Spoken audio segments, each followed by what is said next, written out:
Hello दोस्तों, कैसे हैं आप लोग। आशा करते हैं कि आप लोग ठीक होंगे और मैं भी ठीक ही हूँ। तो दोस्तों, आज हम बात करेंगे अस्थमा पेशेंट के बारे में या दमा पेशेंट के बारे में। बीमारी होती कैसे है। पहली बात मैं आपको बता दूं दोस्तों, अस्थमा पेशेंट जो होता है वो दो बीमारियां, जैसे इसमें दो मतलब मेन डिजीज जो होती है, जैसे क्रोनिक, जिसे बोलते हैं क्रोनिक डिजीज होती है या ब्रोंकाइटिस होती है।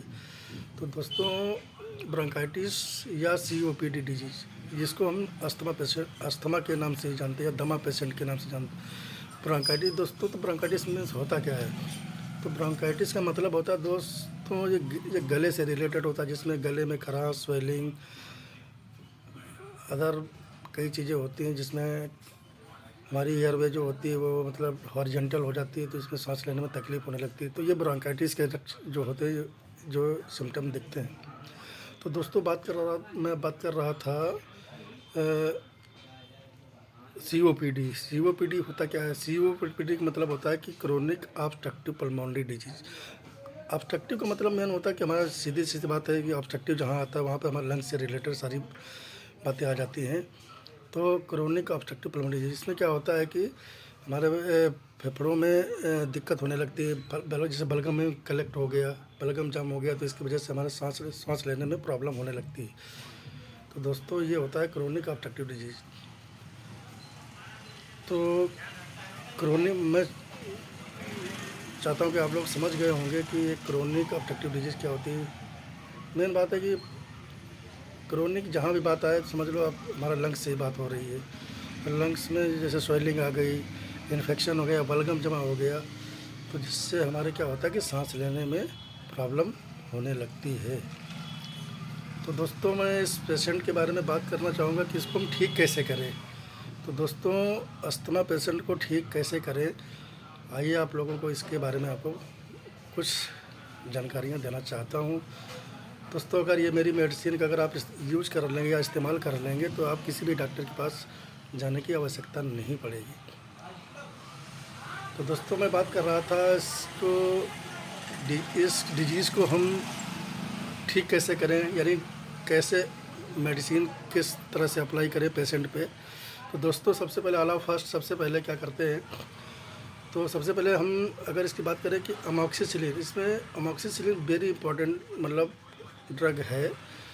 इसकी जगह पर हम सिप्रोडाजाइम या सिप्रोडक्सिन भी दे सकते हैं, लेकिन सबसे मोस्ट ऑफ इम्पॉर्टेंट सबसे जो है अमॉक्सिसिलिन है। अमॉक्सिसिलिन से बेटर कोई मतलब मेडिसिन नहीं है। तो अमॉक्सिसिलिन 500 mg 1 BD आप दे सकते हैं पेशेंट को।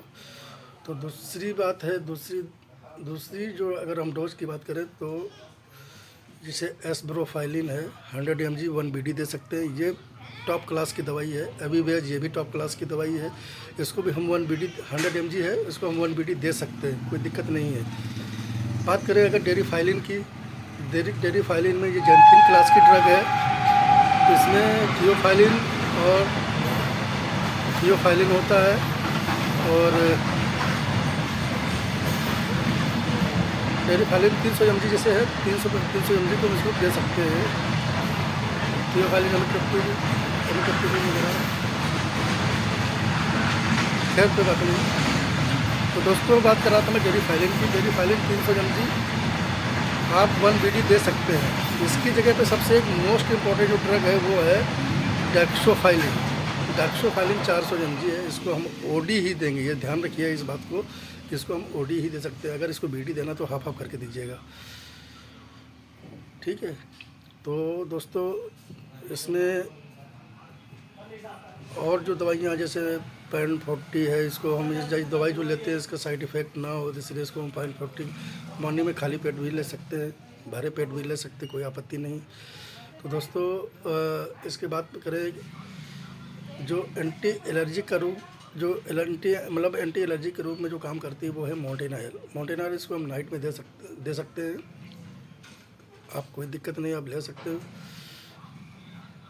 अगर बॉडी में कहीं पेन है तो इसको हम डोलोकाइन प्लेन, यानी जिसमें साइक्लोफेनेक होता है, या फिर डोलोकाइन प्लस ले सकते हैं, कोई आपत्ति नहीं है। तो दोस्तों, इसमें लंग्स की बात करें तो लंग्स में अगर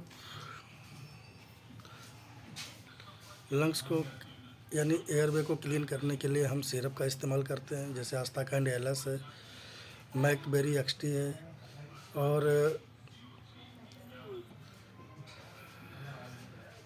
एस्कोरिल एलएस है। बहुत सारी ऐसी जो कफ सिरप हैं, याद रखिएगा इसमें केवल एलएस वाली ही यूज करना है। एलएस का मतलब होता है लीवोसाल्बुटामॉल। ऐसी कैटेगरी की दवाई है इसमें जो बलगम को पिघला करके बाहर निकालने का काम करती हैं। हमेशा ध्यान रखिएगा एलएस की ही सिरप इस्तेमाल करना, डीएक्स की सिरप नहीं इस्तेमाल करना है। ये खास बात ध्यान आप रखिएगा दोस्तों। इस बीमारी को हम 3 तरीके से भी ठीक कर सकते हैं, जैसे इंजेक्शन के फॉर्म में, टैबलेट के फॉर्म में, रोटाकैप के फॉर्म में। अगर बहुत ज़्यादा पेशेंट अगर इमरजेंसी है तो उसको रोटाकैप दे करके, जैसे रोटाकैप हम देते हैं, जैसे कि फोराकॉट हो गया, डिओलिन हो गया। तो फोराकॉट मॉर्निंग में दे दीजिए, डिओलिन है जो शाम में दे दीजिए, इससे भी मतलब तुरंत राहत मिल जाएगी। तो दोस्तों डेरिफाइलिन ये दोनों फॉर्म में आता है, टैबलेट फॉर्म में भी आता है और इंजेक्शन फॉर्म में भी आता है।